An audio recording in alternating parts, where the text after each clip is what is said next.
humans lost their connection to dragons because they were no longer connected to the purity of their heart. The Atlantean dragon story has to do with dark intentions corrupting the heart, whereas the Lemurian dragon story has to do with trauma and emotional pain closing the heart. A big part of working with dragons is actually about healing the heart wound, which, in my opinion, everyone on the planet has. Without healing the heart wound, it's not possible to embody love and bring change to this planet.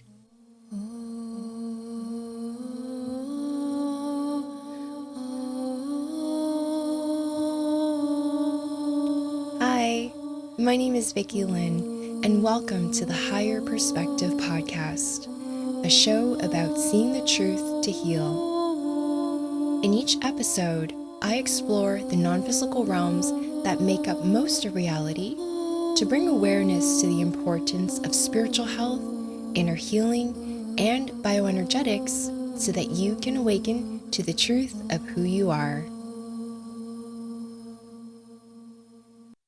Hi, welcome back to episode 19. I'm excited to talk to you today about dragons.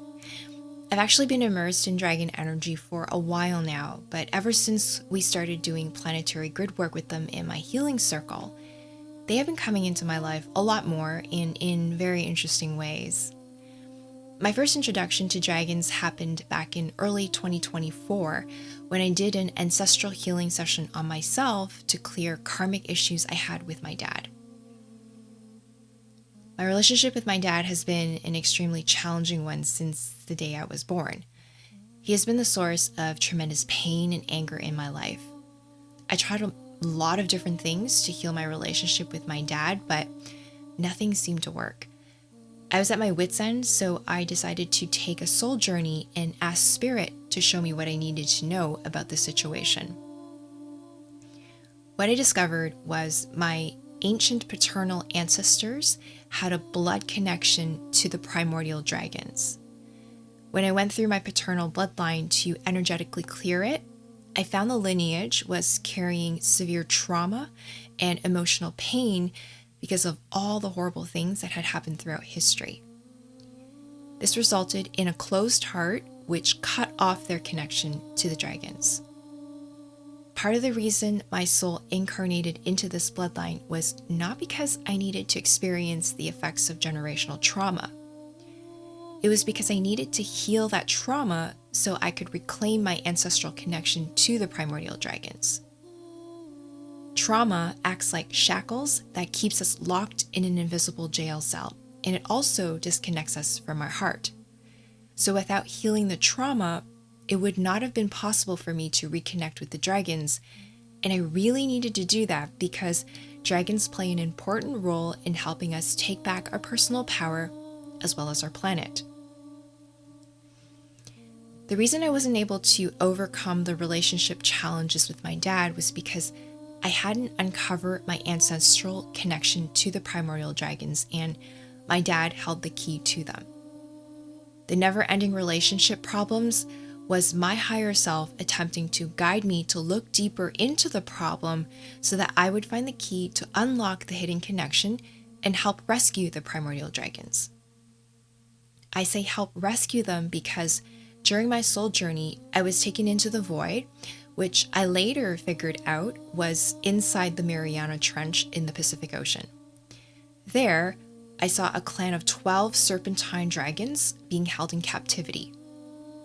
At the time, I had not met any dragons in the spiritual realm, so I was honestly shocked to discover they really did exist. Even though I grew up hearing so many stories about them because they're a big part of Chinese culture and mythology, it's different when you have a direct personal experience with them. Anyways, they told me they were primordial dragons and that they were my ancient ancestors. They got sealed into the void millions of years ago by dark forces when a cosmic war ended very badly for them. They've been waiting since then for someone from this bloodline to come set them free. While they were extremely grateful to finally be set free, they were also raging with anger over what had been done to them. That night, I went to sleep but I woke up in the middle of the night with a sharp pain coming from my right lower back. It felt like I had pulled a muscle, which didn't really make any sense because I was sleeping. When I woke up in the morning, I felt extremely drained, so drained that I couldn't get out of bed. All my energy was gone, like I had no charge left in my battery. When I finally managed to get out of bed, I did another soul journey to get clarity on what caused the sharp pain and fatigue. I learned out of their raging anger, the primordial dragons went to seek revenge against the dark forces who had sealed them into the void. I had joined them in their battle that night and was riding on the back of my male dragon. We were flying around in space, circling the planet and expelling huge amounts of energy to attack a thick black cloud that was layered over the earth. The black cloud had no face, no shape, and no name. It was just evil energy in its purest form. Something I've learned from working with dragons is when you ride on the back of your dragon, you connect with it energetically and merge together as one.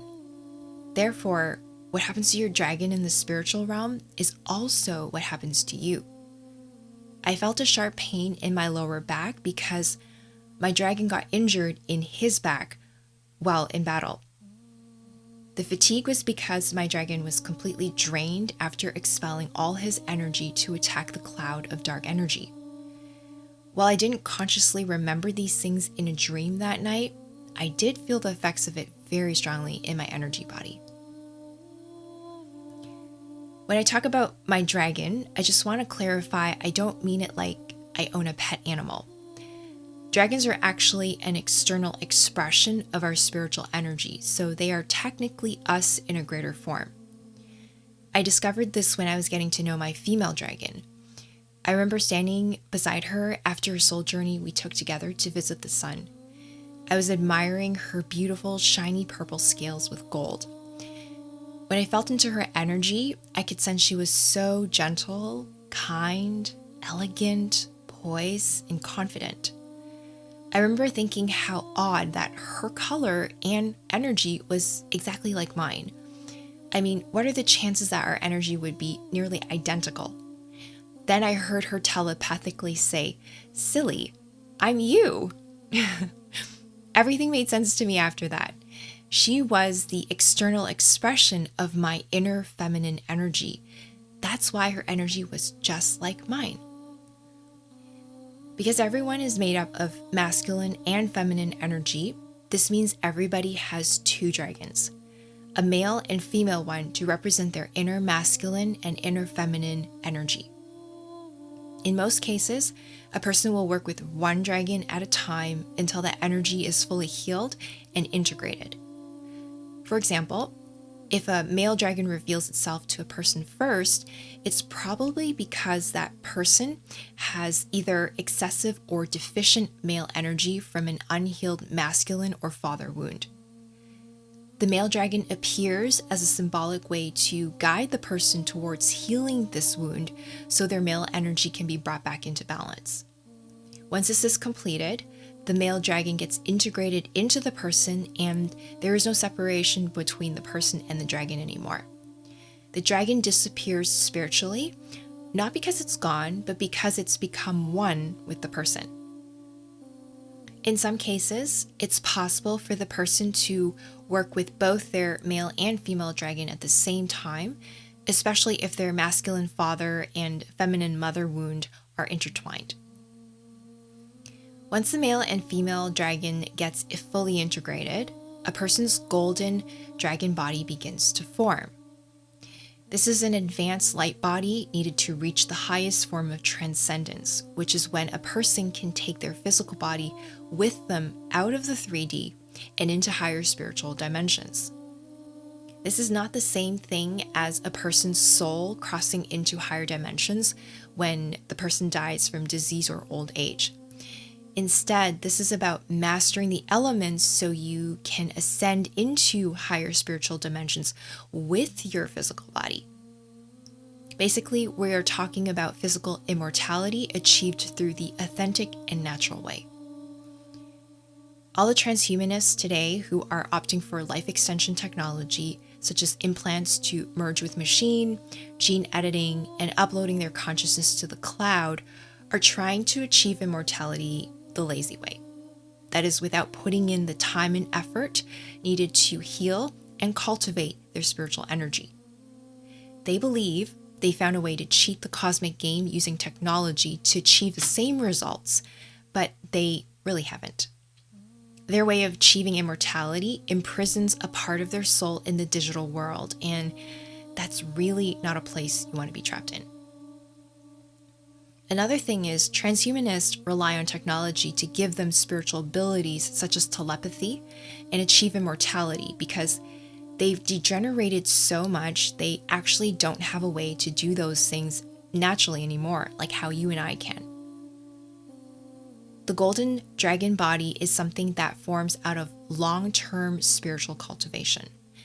It is extremely rare, and it happens only when someone's physical body, mind, and soul is in complete union with Source.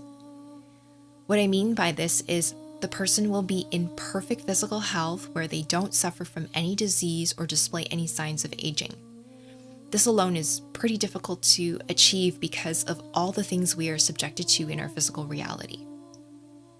Just to clarify, this kind of health is achieved through cultivating spiritual energy, not from using AI technology, supplements, cosmetic procedures, or other types of medical treatments. In terms of the mind, the person would be able to see through all illusions and delusions in this reality because they've broken out of all the collective mind control programs. Lastly, this person's soul would dance in pure joy and innocence every single day because they've been liberated from bondage. If you're thinking this sounds extremely difficult to achieve, it's because it is. This is why it's extremely rare for a person to reach this level of spiritual development. Even though it is rare, everyone can start to work towards it now by connecting with their dragon and beginning their healing journey. Real healing is not an easy thing to do because it involves confronting very uncomfortable truths about the self. I think working with dragons in the healing process makes this normally very difficult process a lot lighter and more fun. Dragons come into our lives to help us heal our wounds and unify back into wholeness. They show up when we are ready to reclaim our spiritual power and take back our role as guardians of this planet. There are many types of dragons. They come in different shapes and sizes depending on the region of the ancient world where they are from. Aside from their physical attributes, they can also differ significantly in their personality, abilities, spiritual maturity, and purpose. The type of dragon a person has is determined by the energies of the soul. If I were to categorize dragons into two main species, the first one would be European or Atlantean dragons, and the second one would be Asian or Lemurian dragons. For Atlantean dragons, their main feature is a short body with very large wings. You can find numerous examples of them in European mythology and folklore.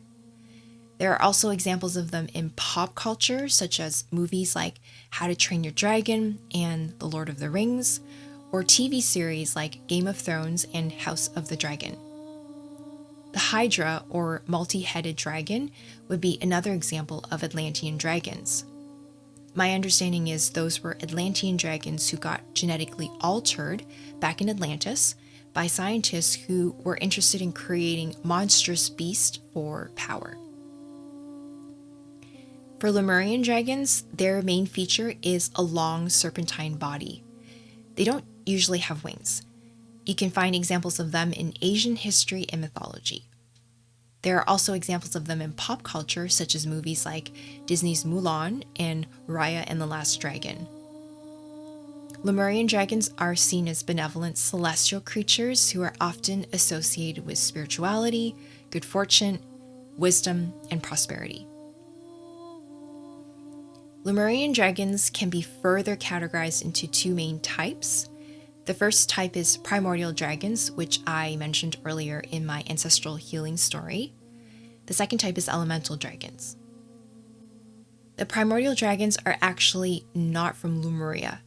They are celestial beings who come from outside our universe, directly from Source. They are associated with Lemuria because they were the original founding elders who assisted in the creation of the first Lemurian civilization, which was several hundred millions of years ago. There are 12 primordial dragons, each representing one of the 12 elements of creation.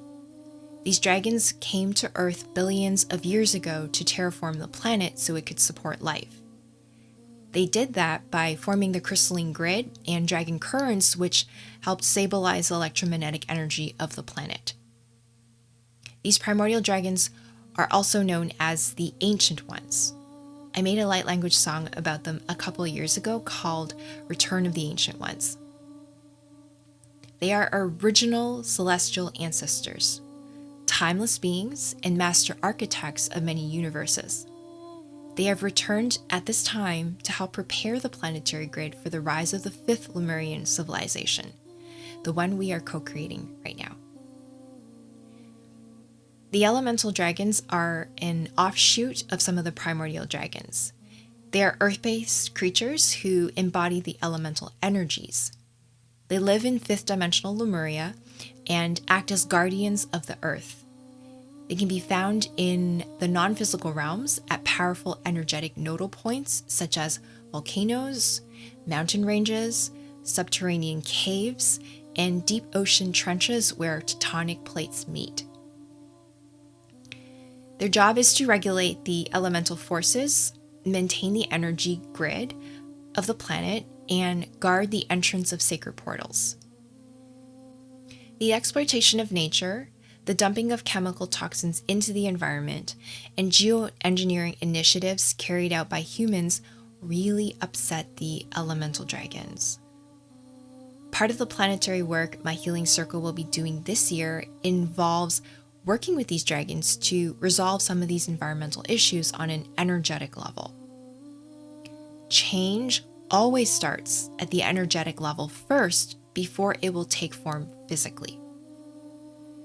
There are a lot of really horrible things being done right now to the planet that is severely damaging Mother Nature and negatively affecting all the life she supports. I don't think these things can be stopped on a physical level because the human groups doing them have deep pockets, a lot of influence, and an insatiable desire to stay in power at all costs.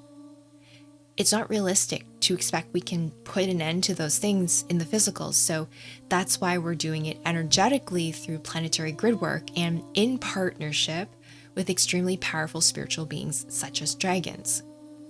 This is exactly what we did in the past anyways. We just lost that relationship and totally forgot.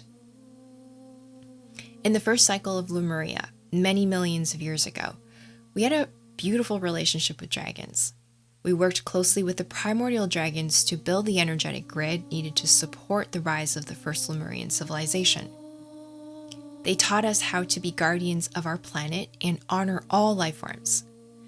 We were then entrusted with the stewardship of this planet and continued to work with the elemental dragons to defend, protect, guard, heal, and maintain harmony of this planet.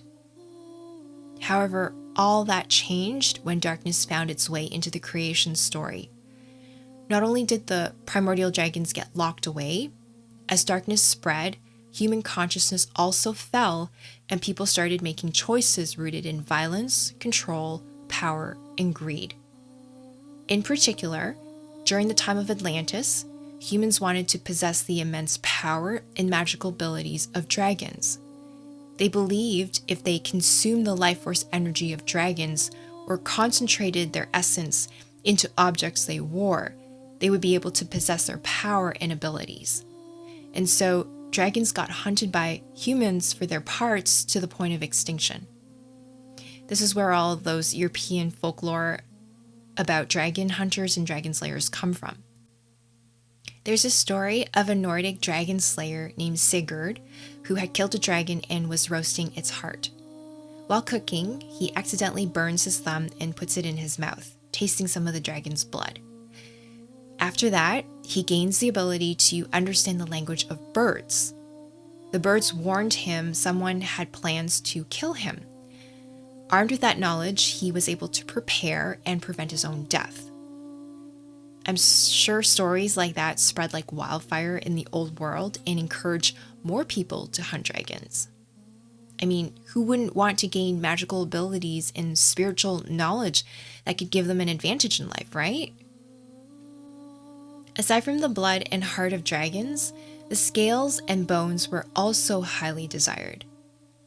People would wear them as part of their armor or jewelry to gain the power and abilities of dragons.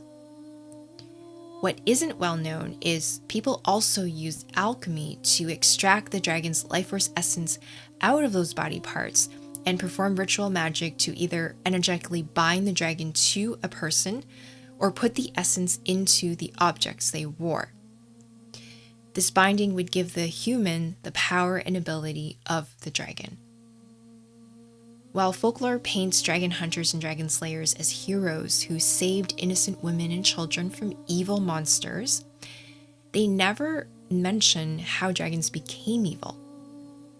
Part of the story involves the use of black magic, and in some cases black goo. In modern times, black goo is known as graphene-based hydrogel. When a living being, such as a dragon, gets infected with black goo, its consciousness gets taken over by the black goo and turns dark. There are also dragon trainers and dragon keepers. After the fall of Atlantis and well into medieval Europe, humans would capture dragons, chain them up, and torture them.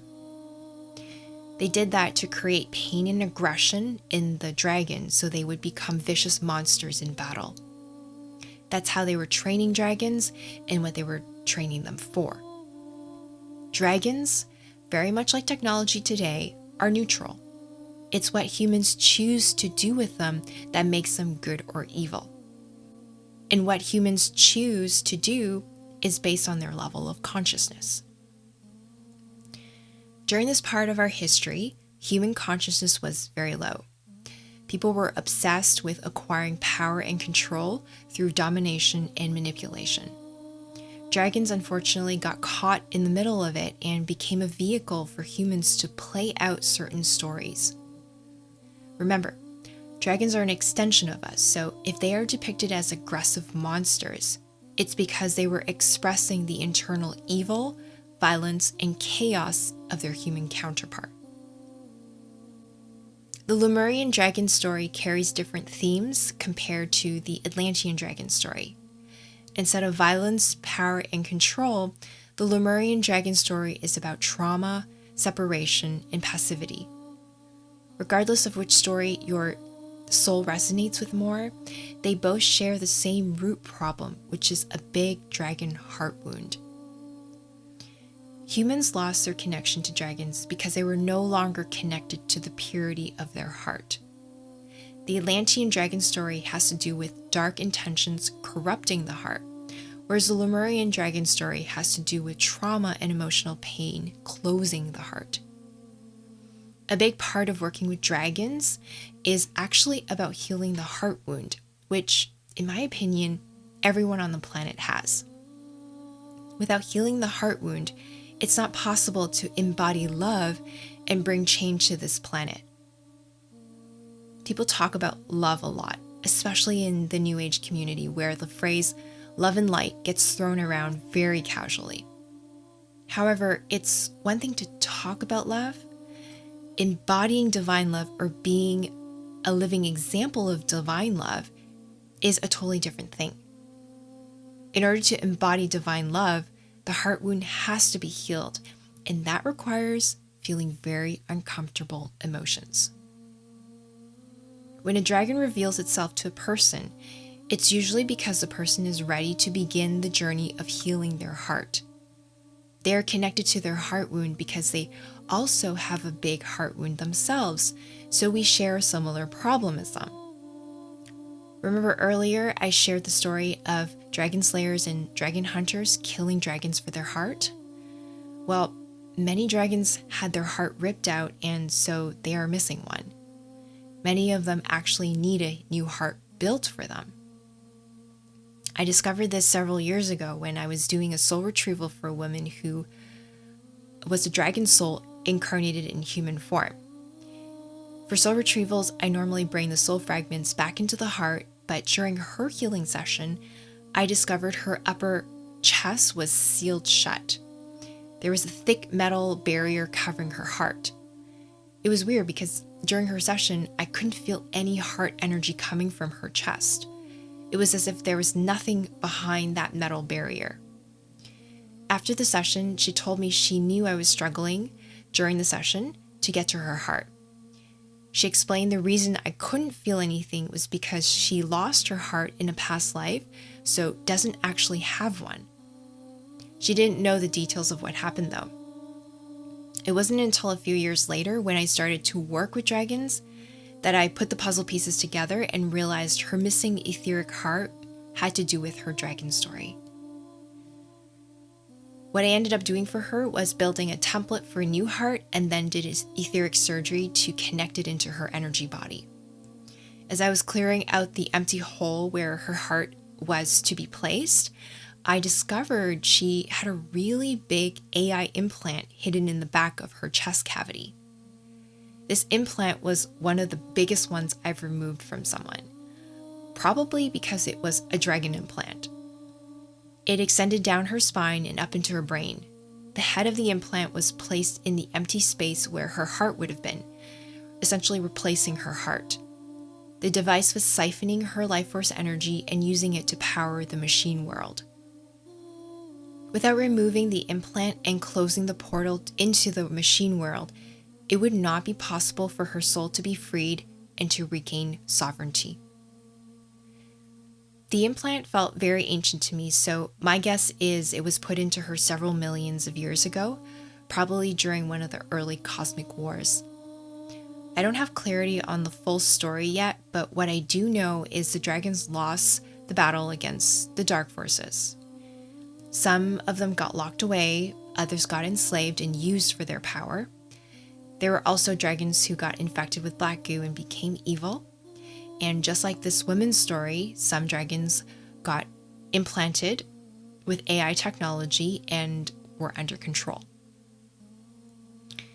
I wanted to share this because dragons have gone through really dark times involving deep trauma, abuse, emotional pain, enslavement, and loss of sovereignty. Their story is actually very similar to what humans have gone through and what we are currently going through in the 3D. This makes sense because dragons are us and we are them. Because we share such a similar story, there's a resonance there that makes it possible for us to work together and help each other to heal. Aside from helping to heal each other's wounds, we can also work with dragons to heal Mother Earth and take back our home from those who have stolen it. This is what we are doing in my healing circle. I will share more about the things we are doing in our group sessions later on in future podcast episodes. For now, I just want to say that the planet is in a critical situation and it's going to take massive group effort to get this problem resolved. It is definitely not something a single person can do on their own. It's not really something a group of humans can do by themselves either, although more people coming together is definitely a big part of the solution. I've learned the answer is to bring a large group of grounded humans together in partnership with very strong, powerful, and pure spiritual beings with source consciousness. Dragons are one of the spiritual beings we need to work with because we are dealing with some very dark energies on this planet, and dragons have the strength and power to help us transmute that level of density. If you've ever encountered a dragon in the spiritual realm, you'll know just how strong and powerful they really are. I remember the very first time I talked with a dragon. It was during a soul journey. I was standing right in front of his face, and when he opened his mouth to speak to me, the energy of his words were so strong, I felt like there was this humongous leaf blower blasting in my face, and all my hair was blown back into a straight horizontal line. The dragon wasn't even yelling in anger. He was just talking regularly in his normal voice. What I'm trying to say here is dragons are really powerful creatures. If you need to tackle large-scale problems such as planetary issues, they are the perfect partners to do that with. I'm pretty certain this is why dragons got locked away, enslaved, and abused to the point of extinction. Dragons were the original guardians and warrior protectors of our planet. Since they were on the front lines defending the planet, they had to be eliminated first before the dark forces could invade and take over the planet. This is why if we want to take back our planet, awakening the dragons is extremely important. To do this, we need to rescue them, help them heal, and integrate the dragon energies within ourselves. Today, dragons exist only in the non-physical realms, but my understanding is they used to exist physically. If you open your eyes and you know where to look, you will start to find evidence suggesting they really did roam our planet physically in the past. Not in one location, but all over the planet. You can find them usually in the form of petrified rocks that have been significantly worn down over time by the elements of weather. So it does take some practice before your eyes will start to see them. I want to show you some really amazing ones I've come across so far. This one is from number 16 beach in Australia. Doesn't it look like the mouth of a dragon is opened? Even if you didn't believe this was a petrified dragon head, don't you think it's kind of weird why a rock of that size and shape would be placed there? The rest of the landscape is smooth, and then all of a sudden you have this rugged rock sticking out of nowhere, and there's nothing like it nearby. Here's another one called the Resting Dragon Rock at 𝗣𝗢𝗙𝗪𝗪 National Park in northeastern Thailand. They also say this is a natural rock formation that just resembles a sleeping dragon, but is not a real one. I mean, the detail on this rock is pretty impressive. You can see scale-like patterns carved into the rock. Also, its shape is exactly like how a dragon head would look like. What's interesting is the location of this rock is close to a big cave system in Thailand called 𝗤𝗏𝗏𝗧𝗏. There's a lot of folklore stories about dragons living in caves, so I do find that to be a strange coincidence. This one here is from South Sinai, Egypt, called Dragon Head Mountain.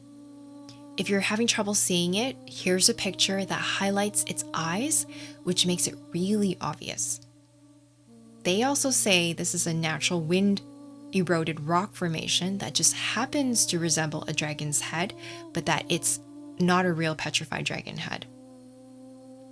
Here's another one from Egypt, but at a different location, called Crystal Mountain in the White Desert National Park. Isn't it incredible how real it looks with the eye socket, scales, and mouth line? Here's a picture of that same rock, but from a different angle. It's actually attached to a long serpentine body. There's a man standing near it to show you just how large it is. Another point that suggests this could be a petrified dragon and not just a natural rock carved out by nature is how accurate the size proportion is between a human and serpentine dragon. What's interesting is there are stories about dragons guarding crystals. The desert where this dragon rock is located is called Crystal Mountain because there are tons of crystals embedded into the rocks and across the desert floor there. Isn't that also a strange coincidence? This one here is from the Grand Canyon in the USA. It might be a bit of a stretch for some people to believe this is a petrified dragon because it looks like a regular mountain range. However, the truth tends to be hidden in plain sight. There are numerous hiking trails in the Grand Canyon, and this one happens to be called the Dragon. The summit of the Dragon is called the Dragon Head. There's another nearby trail in the Grand Canyon called Little Dragon. Could it be possible that some mountain ranges are actually petrified dragons covered in sediment? I definitely believe so. I think the spirit of these dragons continue to live within these mountain ranges, and energetically sensitive souls can feel their presence.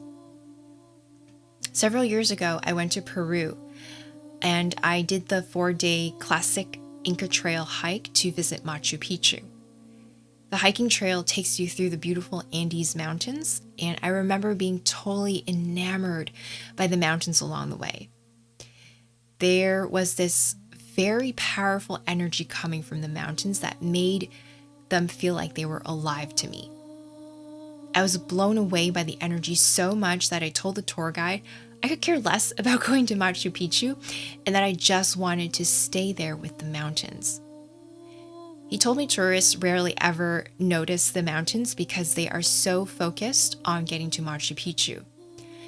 He also told me the locals believe the mountains are living beings, so the energy I was sensing was indeed real. While he didn't say anything specifically about dragons, I do wonder now if that powerful energy I felt was actually the spirits of dragons hidden in the Andes Mountains. Another idea worth exploring is dragons might be hidden behind the dinosaur label. Here's a fascinating news article that talks about scientists discovering a 240 million year old Chinese dragon fossil. This fossil is described as an aquatic reptile with a long neck that gives it a snake-like appearance. In the article, the paleontologist is quoted saying, "We are certain that this fossil will capture imaginations across the globe due to its striking appearance, reminiscent of the long and snake-like mythical Chinese dragon." Perhaps this might have been a Lemurian water dragon. When I was doing research into this, I realized many of these giant fossils found in China have been labeled as dinosaurs, but the Chinese name includes the word dragon. One example would be 𝗔𝗕𝗢𝗨𝗧, which is a 15-meter-long reptile who lived 160 million years ago. Its Chinese name translates to dragon of Qijian. Qijian is a city close to Chongqing, China, where the fossil was discovered, and long is the Chinese word for dragon. Isn't it so incredible to consider that maybe dragons are not just imaginary creatures who only exist in fairy tales, folklore, and myths, but that they might actually be a real part of our true history? I'll see you in the next episode.